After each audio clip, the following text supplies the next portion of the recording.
The Premature Burial by Edgar Allan Poe.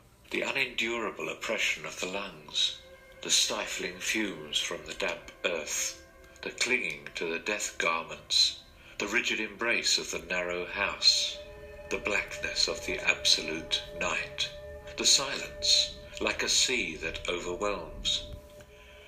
For several years I had been subject to attacks of the singular disorder which physicians have agreed to term catalepsy, sick and numb and chilly and dizzy, and so fell prostrate at once.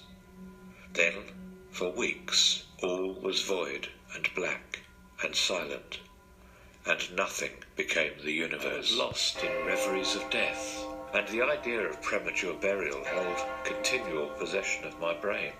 I entered into a series of elaborate precautions.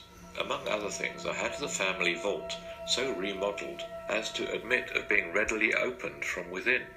The slightest pressure upon a long lever that extended far into the tomb would cause the iron portal to fly back.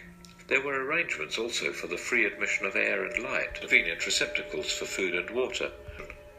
This coffin was warmly and softly padded bell, the rope of which, it was designed, should extend through a hole in the coffin, and so be fastened to one of the hands of the corpse. Despair, such as no other species of wretchedness ever calls into being, despair alone urged me, after long irresolution, to uplift the heavy lids of my eyes. I uplifted them. It was dark, all dark. I felt too that I lay upon some hard substance. I could no longer doubt that I reposed within a coffin at last. For I thought of my precautions. I writhed and made spasmodic exertions to force open the lid. It would not move. I felt my wrists for the bell rope. It was not to be found. And now the comforter fled for ever, and a still sterner despair reigned triumphant, for I could not help perceiving the absence of the paddings which I had so carefully prepared. And then, too, there came suddenly to my nostrils the strong, peculiar odour of moist earth.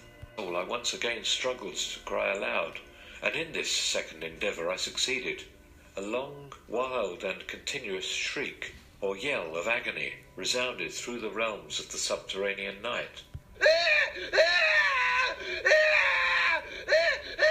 "Hello there," said a gruff voice in reply. "What the devil's the matter now?" said a second. "Get out of that," said a third. "What do you mean by yowling in that here kind of style, like a cattymount?" said a fourth.